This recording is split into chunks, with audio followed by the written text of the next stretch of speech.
asalaamaaleykum mbokki xalima Seydina Seck moo am mbégte ak bànneex ñëwaat ak yéen seen interview exclusive te nag ñu fi dalal kii di Cheikh Alassane Sène jiite mouvement bii ñu naan daj dëpp di mouvement politique boo xamante ni am na ay ambition jëne si ñëw ak moom mu wax ñu mouvement boobu fu mu jógee ak fu mu jëm ñëw tamit ci actualité bu ñu ne actualité xel yi dal ci mbirum Khalifa Sall verdict bu daanu ak ci mbirum jamono actualité Cheikh bi ñu ngi leen nuyu dala dalal jàmm ci xalima.com. jërëjëf Seydina may tamit maa ngi lay fay di sant yàlla di julli si yonent bi sallallahu alayhi wa sallam di nuyu suñu mbokki chrétien yi ci weer wu tedd wi ñu nekkoon te ñu dugg ci feetu Pâques di leen ci ñaanal di leen ndokkeel di ñaan yàlla mu dolli jàmm ci modèle bi nga xamante ne moom la Sénégal wan àdduna bi yëpp muy ce grand dialogue islamo-chrétien buy dox ci suñu réew te amul dara lu ko gàkk. dëgg la voilà ñun tamit ñu leen di ndokkeel suñu mbokku chrétiens yi Cheikh bi wax naa ko léegi da nga jiite mouvement politique bu ñaan mouvement daj dëpp ngay président bi. lu waral daj dëpp. d'abord li nga xamante ne mooy mouvement daj dëpp baatu olof la buy wane nit ku dajee ak aajo bu faju bu kawe njortam. li tax ñu sàkk nag mouvement bi ba pare laltaay ko ci suñu candidature ci élection présidentielle bi dama xool ne 1960 ba léegi mu nekk 58 ans d'indépendance ma gis ne suñu réew histoire politique am yëpp mi ngi lalu ci ay fayonto mi ngi lalu ci ay xaalis bu yaa ko luubaluma ko mi ngi lalu ci ay règlement de compte politique mi ngi lalu ci ay chasse aux sorcières diggante Senghor ak Mamadou Dia gis nga Senghor ni mu def Mamadou Dia ba léegi sénégalais bu jàng histoire u Mamadou Dia yaa ngi naqarlu fitna yooyu Senghor tegoon ko nga gis Abdou Diouf ni mu defoon président Abdoulaye Wade lu ëpp fukki at ak juróom-ñett mu fitnaal président Abdoulaye Wade tëj na ko fi kaso yàq deram toroxal ko nga gisaat président Abdoulaye Wade li nga xamante ne moom itam utiliser na ko parfois justice pour faagaagal Idrissa Seck wëlbati ko faagaagal Macky Sall génn ko ci ay ñoñam wëlbati ko tey ji ñu gis Macky Sall aussi ni mu def Karim Wade wëlbati ko def ko Khalifa Sall ma wax ne candidature bi man nar a indi mooy candidature pour yeesal yëf yi ma nekk le conciliateur biy jubbale sunu réew ak histoire am non pas ñu dem vers un Sénégal et vers un nouveau type de Sénégalais mais vers le Sénégalais authentique bi nga xamante ne moom la Cheikh Ahmad Bamba incarné woon moom la Seydi Hadji Malick incarné woon moom la Lat Dior incarné ak ñeneen foofu la ñu jëm ngir ñu jublu ci régler soxla askan bi te bàyyi fayonto bi nga xamante ne moom moo lëmbe réew mi ba pare sooke suñu développement ak suñu économie. dëgg la mais Cheikh bi da nga ne mouvement daj dëpp mais est-ce que daj dëpp boobu dajoon sa bopp ba natt sa bopp xam yaay kan xam bu baax li ngay peese gën a ko woon balaa ngaa sóobu ci élection yi. waaw xam nga man dama gëm ne lii ñu jëm ci élection yi ñaari mbir moo ko nar a matale. benn bi mooy tawhiid gëm yàlla. ndax yàlla moom moo ñu xamal ne mooy may nguur ku ko neex moo koy jëli ci ku ko neex loolu mooy benn. ñaareel ba tey ji xarale yi nekk ci àdduna bi dafa bëri ba ñu mun a waxtaan ak sénégalais y a 6,5 millions électeurs y a moins d'1 million de personnes qui tournent autour des partis politiques ñi ci des ñëpp kenn ku ne mi ngi yor kaatam téye ko di xool kan la ko war a jox mooy souveraineté peuple bi ñooñu laay waxal fi ma toll nii moomu ma leen Macky Sall moomu leen beneen candidat moomu leen ndax ñoom ñoo fi jële woon Abdou Diouf jële fi Abdoulaye Wade indi fi Macky Sall te ñu bëri ci ñoom tey ji doyle dañ ci Macky Sall man nag ma am benn offre politique boo xamante ne moom laa bëgg proposer leen moo tax ma samp sama ndënd nara waxtaan ak ñoom suñu gisee ne que le projet est cohérent suñu gisee ne que le projet est révolutionnaire mën na am mu tombeek ndimbalu yàlla ba ñu jox ma seeni xob ma jiite réew mi indi ko ci conciliation. mais offre politique boobu ngay wax joxoon nga leen ko parce que ñuy fàttali aussi bokkoon nga si ñu doon jongante élection législative yi weesu tamit Cheikh bi ak sa parti mouvement bi nga àndoon toju leen fenn donc lan la war a indi lu bees loo xamante ne dina mën a dugg ci bopp Sénégalais yi ba ñu wóolu la jox la nga jiite réew mi ci 2019. waaw xam nga man offre politique bi ma la wax indeeguma ko woon dama duggoon ci liste boobu pour ñaari raison d'abord député du proposer du amul offre politique moom saytu moo ko war ak taxawu askan bi ci gouvernement bi naka la nar a doxalee ba ca des mooy bi may bokk ci liste bi dama bëggoon wan président Macky Sall ne que man samay droit civique pertu ma ko su ma ko pertoon liste boobu ñu ma dugaloon dañ koy invalider ndax ñoo ma dugaloon ci kaso bi pendant fukki weer ak ñett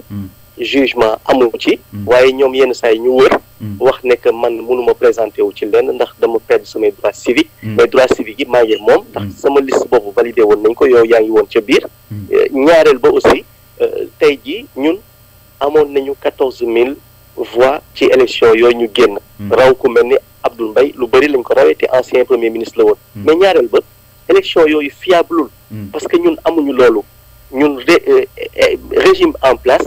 dafa jalgati woon résultat yi man d'accord ma ba léegi nekk résultat yooyu juboon na ndax su juboon ñun li ñu waroon am ëpp na loolu mais yow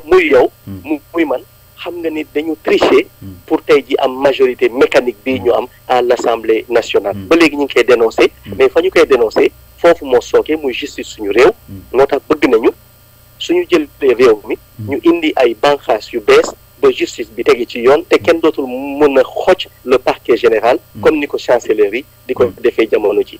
dëgg la Cheikh bi moo am benn innovation bu bees boo indi maanaam jël benn ndaw jiital ko ngir mu diriger sa campagne bu ñu fa toll muy Valérie Faye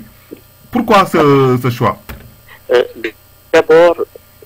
dama jël benn agence ay nit ñu xarañ ci communication ak wàllu gestion des ressources humaines ñu saytul ma ci 40 profils kan lañu war a tànn ngir mu doon ci war a jiite campagne bi ma nar a mëne ñu indil ma ci 40 yi ñoom ñoo seppi Valérie Gayel Faye jox ma argument yi tax aussi ma jël ko samp ko muy d'abord wàllu xarañam ensuite wàllu bëgg réewam engagement patriotique ni ko suñu préambule constitution waxee beneen bi ma gis ne que li ma ci gën a neex encore ma gis ne chrétien la man musulman la am na lu ñu ma doon jiiñ ci ginnaaw te loolu ku ñu ko jiiñ da ngay radical te man radicaluma islam bu modéré la nekkee loolu nag waral na donc rafetal na suñu diggante islamo-chrétien d'abord mais ñaareel ba aussi ndaw la ndaw boo xamante ne bëgg na réewam soppeeku yooyu mooy argument yi tax ñu jël ko jiite mu jiite le directoire de campagne ana lay wax si ñi nga xamante ne dañ ne cheikh bi dafa def lii ngir rek bëgg buzz ngir candidature am presse bi gën ci wax loo leen tontu waaw xam nga loolu kenn ku ne xam nga le commentaire est libre mais ba may def di jël Valérie compétence moo tax ma jël ko su ma jëloon tamit xëy na keneen daañu wax loolu dafa am Kocc Barma lu mu wax ci diggante góor gi doomam ak mbaam bi ba ñu yéegee ñoom ñaar am na lu ci nit ñi wax mooy woma ba ñu wàccee am voilà am na lu ci nit ñi wax donc yooyu yëpp daal gis le commentaire est libre mais man li am solo dama takk ay œillères ba pare di concentré wu ci programme bi ma lal ngir soppi sama doxalinu réew la ca des nag kenn ku ne maa ngi respecté xalaatam waaye ñun suñu xalaat daal mooy soppi réew mi incha allahu taala en 2019 dëgg la xam naa du ñàkk yeneen jotaay yoo xam ne dinañu gën a waxtaan ci mbirum programme bi dañuy ñëw ci ñaareelu pàcc émission bi ñëw ci wàllum actualité bu ñu ne actualité xel yi dem ci mbirum Khalifa Sall verdict bi d'abord cheikh bi noo ko jàngatee waaw man de dama wax ne que affaire Khalifa Sall dafay méngoo affaire Karim Wade dafay méngoo affaire Mamadou Dia dafay méngoo ak suma affaire aussi bi ñu ma jëlee tànc ma ci biir kaso bi dafay méngoo aussi ak affaire Abdoulaye Wade mais li ma ciy dellu si waat di wax au-delà de affaire Khalifa Sall tey jii suñu justice moom moo feebar tey suñu justice n'est plus rendue au nom du peuple sénégalais parce que justice bi dafa am benn clan bu président Macky Sall jiite ñoom ñoo ko tënk pour leur survivance ñoom ñoo ko tënk ngir mun a consolider seen siis yii ñu toog te seetlu nañu ne histoire u àdduna saa yu justice u benn réew nësaxee dafa am lu muy jur lu bëri ci instabilité ci réew moomu ñu koy pratiquer. xëy na nag ñi ñu jiite dañoo liirul histoire Elena Ceausescu ak borom këram. dañu liirul histoire Suzanne Moubarak ak borom këram. dañu liirul histoire Leila Trabelsi ak borom këram. wala dañu liirul histoire Simone Gbagbo ak Laurent Gbagbo. suñu liiroon histoire yooyu daañu xam ne que justice kenn du ko fowee. daañu xam ne que exécutif dafa war a sori lool le pouvoir judiciaire. ñu ànd bu rafet ngir république bi bañ a nëxsaay. loolu la tubaab di wax ne fi ñu toll nii ñun li ñu soxla mooy redorer le frontispice de notre république. soxla nañu ko lool ndax justice bi jamono ji muy dund. mi ngi ci guddi bu bët setegul te lu dangereux la ci stabilité sunu réew. dëgg la bu mel ni tey justice bi ñu bëri dañ ne verdict bi bettul woon kenn yow aussi nga nekkoon ci biir kaso ñu génne la fa liberté provisoire la ñu wax mais ba tey kenn woowaatu la ëttal la ci dara est-ce que Cheikh bi am na confiance ci justice su réewam. waaw man awma ci confiance moo tax ma ne si programme bi may proposé Sénégalais yi dinaa jox liberté bu mat sëkk parquet général ba chancellerie dootu ko tënk. dinaa fexe aussi ba union des magistrats du Sénégal ñoom itamit lii nga xamante ne mooy seeni jàmbat ba ku mel ne tey ji le juge dem génn ci yooyu yëpp daañu ko rectifier ngir que république bi jëm kanam incha allahu taala. danaa def tam beneen mbir nañu bàyyi le parquet général di nekk le maître des poursuites waaye loolu mu war a poursuivre nit daañu fexe aussi ba teg benn organe boo xam dafay saytu bu baax ndax ay règlement de compte politique laluwul ci poursuite yooyu mu bëgg teg ci ay ndoddu nit. loolu moo waral Seydina ma wax ne que dafa am benn révolution bu ma bëgg a indi. maa ngi ko tuddee la solidarité triangulaire. loolu damay bañ sax di ci sori balay kenn di këf sama xalaat. mais bokk na ci un grand projet pour la construction d'une grande prison ci booru Diamniadio. prison boo xamante ne ay détenus mënatuñu nekk plus de 3 ci chambre. ñaareel ba aussi fa ñu leen di juger dafa am benn tunnel rek bu ñuy jaar pour dem ci benn salle pour jugement yi gaaw. ñetteel ba dañu nar a informatiser les dossiers ba dossier dootul réer nit di yàgg ci kaso parce que dañuy wax ne dossier am dafa réer. gis naa ko parce que man dama dugg ci seen biir nekk fa nit toog fa 5 ans ñu ne lan nga defoon mu ne benn xaar laa jëloon wala lii laa def waaye sama dossier bi dañuy wax ne dafa réer ci diggante juge bi ak parquet général. loolu bëgg nañu aussi mu dañ. il nous faut cette révolution nit ñi bàyyi kaso bi ni ñu ko nekkee fees ci dellu noonu du yoon. am na ñoo xamante ne mérité nañ tey ji am liberté génn di dox seeni soxla ba pare am lu ñu desal askan bi ñu def ko ci seen ginnaaw sans pour autant ñu leen tëj benn place. dëgg la yaa ngi wax wàllum révolution léegi est-ce que tey taxawaayu opposition bi lu jaadu la. waaw xam nga ñaari taxawaay laa gis ci opposition dama gis ñun suñu cadre bi ma nekk man mooy li ñu bëgg def table rase indi li nga xam ne le modèle de pardon du prophète Mohammed alayhi salaatu wasalaam le modèle de pardon de Cheikh Ahmad Bamba le modèle de pardon de Seydi Hadji Malick ak de Cheikh Ibrahim Niass modèle de pardon boobu la ñu bëgg a indi nit mu nekk cëslaayu li nar a décoller loo économie réew mi. soo xoolee modèle boobu la Nelson Mandela jaar pour indi tey ji génne Afrique du Sud ci wàllu ndóol. Gandhi noonu la def mais suñu beneen bi ci dee topp mooy opposition bi nga xamante ne moom ak Macky Sall ñoo jàkkaarloo ñi ngi waxante wax yoo xamante ne koo ci liir li muy bind wala nga déglu kàddoom daf lay leer ne su Macky Sall daanoo daañu ko teg ay ndëgg sërëx yoo xamante ne moom ak njabootam yépp suñu moytuwul ci kaso bi la ñuy nekk durant mandat wu waa jooju. man waxuma ne kenn du dem vers la reddition des comptes. Il y aura une reddition des comptes. Mais cette reddition des comptes du nekk objet wu pour règlement de compte politique. daañu ko def de manière intelligente. te xam naa yoon bu ñu nar a jaar. ba kii nga xamante ne dañu ko dénk suñu réew pendant juróom-ñaari at mu wax ñu naka la yore woon suñu réew. te règlement de compte bu ngeen wut loolu la ngeen wax te ku ci am aussi fàttali fi waxoon parce que Macky Sall lu mu fi wax yëpp ba askan wi weddi ko yan garantie nga war a mën a teg ci kaw Sénégalais yi ba ñu war la mën a gëm comme ni ñu Macky Sall ni ñu ko gëmee woon. waa Seydina man duma président Macky Sall ndax man def naa kaso xam naa lan moo nekk ci kaso am sama modèle aussi laluwul ci communisme moom modèle am mi ngi lalu ci communisme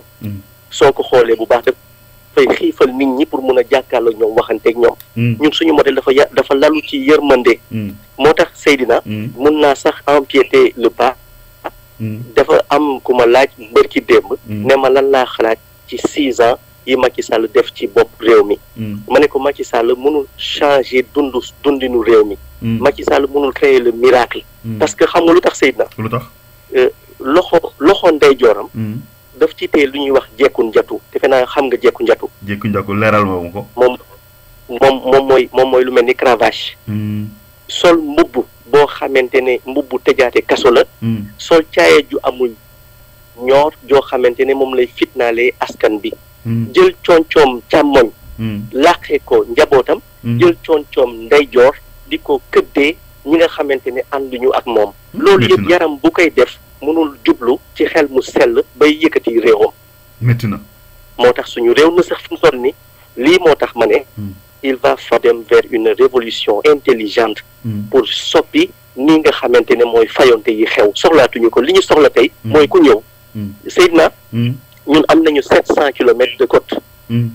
am nañu 200 kilomètres dans les eaux internationales dëgg la te tout ñu ngi dégg ne suñu mbokki Guet Ndar yi ñi ngi am problème dem nañu ci ay ndoxu jaamur di fa nappi ba jàpp nañ leen wala rey nañ leen fa te 700 kilomètres de côte la ñu am 200 kilomètres dans les eaux profondes lan moo xew ba ñoom ñu war a toujours di nekk ci fitna ak ni ñuy gisee ne que suñu géej gi aussi jën yi gën a am solo ci monde bi te saf foofu la ñuy dajee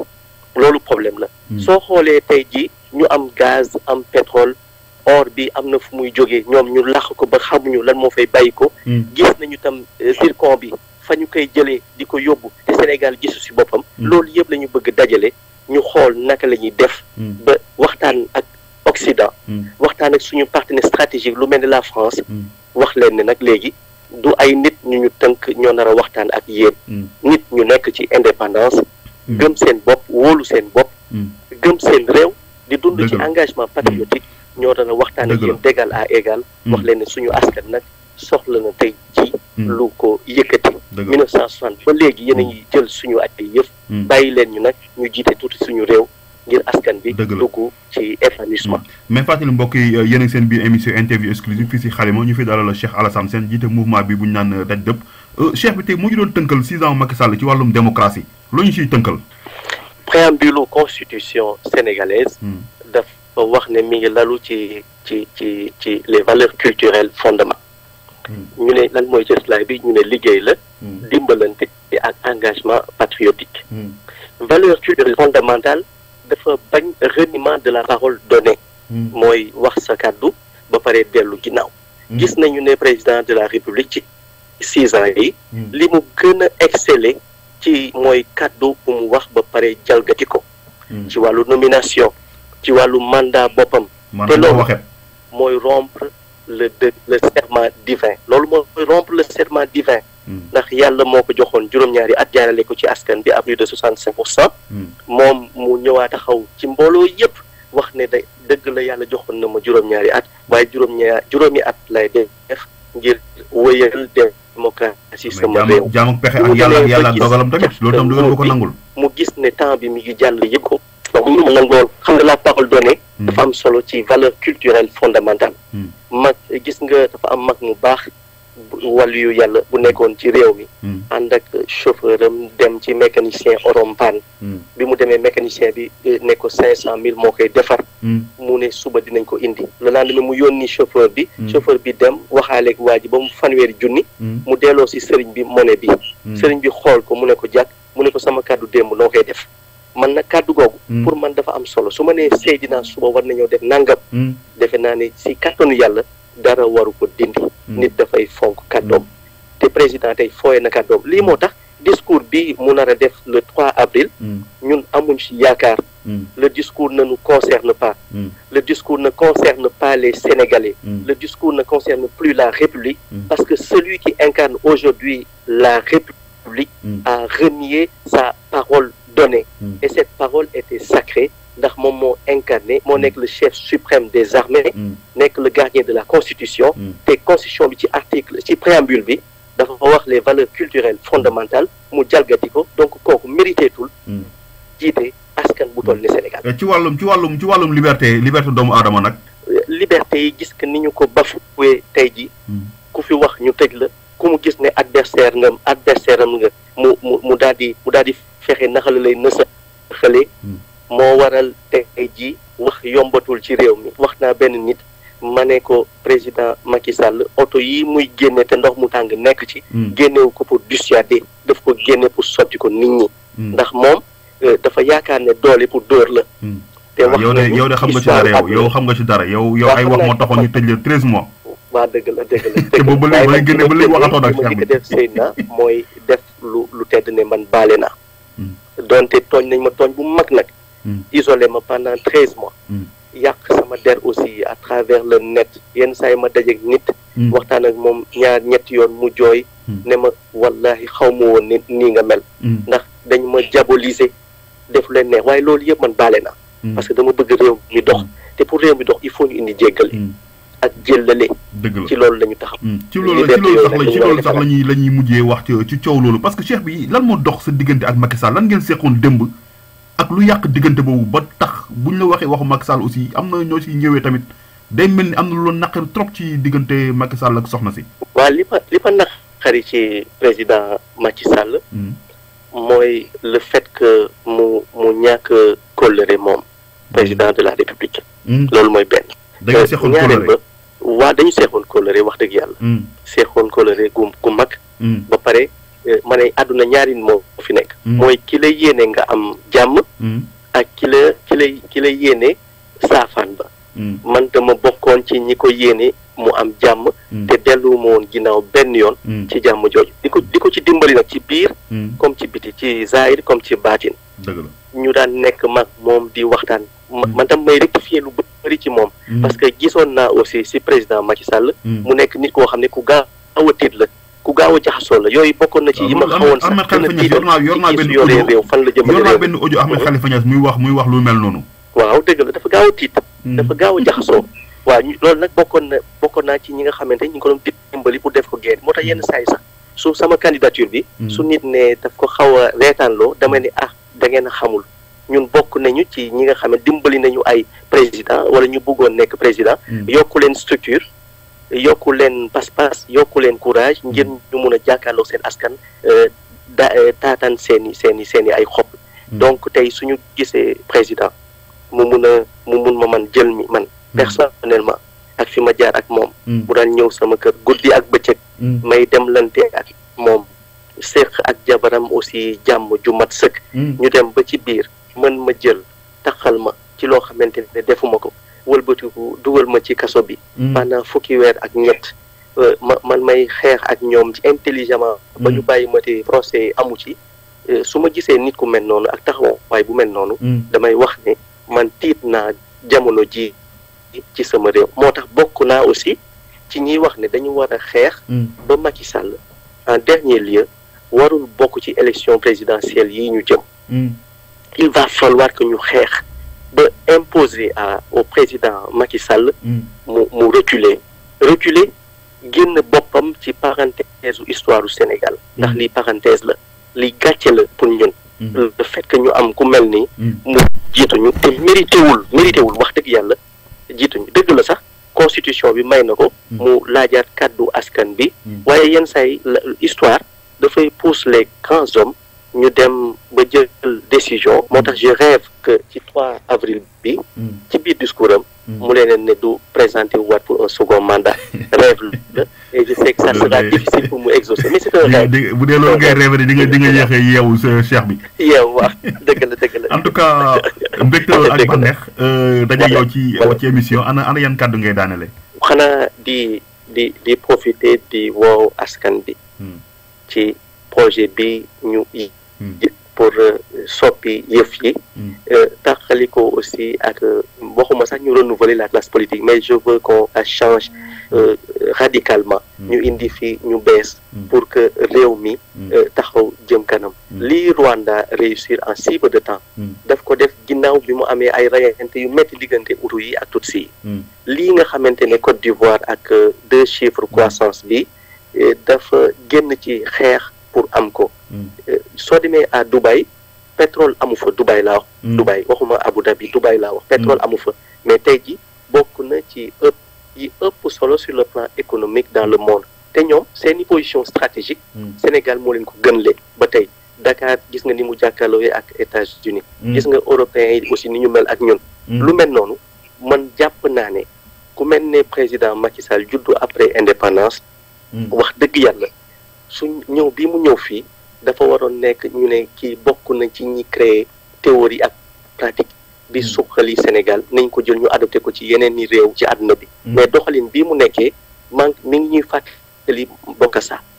mi ngi ñuy fàttali Mobutu Sese Seko mi ngi ñuy fàttali les grands dictateurs ci monde bi te moom war na xoolaat boppam ndax histoire dafa mel ni daf ko daal di yàbbi moo tax ma ne Sénégalais yi dañu jóg taxaw àndandoo taxaw nekk benn say te jële fi lii fi ne indi fi li nga xamante ne moo nar a suqali Sénégal ba faaw incha allah taala dëgg la daaneeloon naa sama dafa am question bu ñëw sama xel léegi Cheikh bi nga tontu ma ci 2 minutes rek ñu daanee ko mooy wàllum parrainage yi foog mënuñ ñu la kaa ñàkk lay parce que liste indépendante nga yor dëgg la dëgg la kay dëgg la waaw man de bind naa temps yi benn communiqué ma wax ne man ak samay ñooñ ànduñu ci mais li ma njort aussi Seydina mooy daa mel ni dafa nar a nekk une lettre buy jàll comme lettre à la poste. te askan wi kenn du jug opposition bi du ñu jug. kenn du jug non daañu jóg. dinaa jóg aussi mais dinaa jóg waaye kii ma gis. nii ñemewu leen sonn de. yéen ñemewu leen nooy lacrymogène ñemewu leen sonn. non Seydina man ba may yëngu kenn yënguwul woon ci réew mi. fàttalikul bu baax lu ne subir naa ko ci. façon pression bu ne façon bu ne def nañ ma ko intimider nañ ma ko mais musuma bàyyi donc man nar naa jóg aussi pour taxawaay boobu nag dañuy ñaan yàlla mu may ñu kàttan may ñu doole ba ñu taxaw jàmmaarloo ak moom mais dafa am nag moom lu mu lal mooy nekk dafa nar a bunkériser toute la ville jamono bi mu naree defee ce projet de loi waaye terewul man maa ngi woo askan bi yëpp ñu jóg non pas à la révolte mais nañu jóg taxaw temm wan ko ne ñun ñoo la joxoon suñu ay kàddu te d'accord ñun ni nga ko doxalee man lii rek laa ci jublu te yaakaar naa ne war nañu jëm ci lu mel noonu incha allahu taala voilà jërëjëf ñu koy sa gërëm di ko sant moom Cheikh Alassane Sène jiite mouvement politique bi ñu naan daj dëpp fii ñu ko doon dalal seen émission interview exclusive fii si xalima.com mbokk yi di leen jox dig daje ba prochaine fois ci beneen numéro ak ci beneen gan jërë ngeen jëf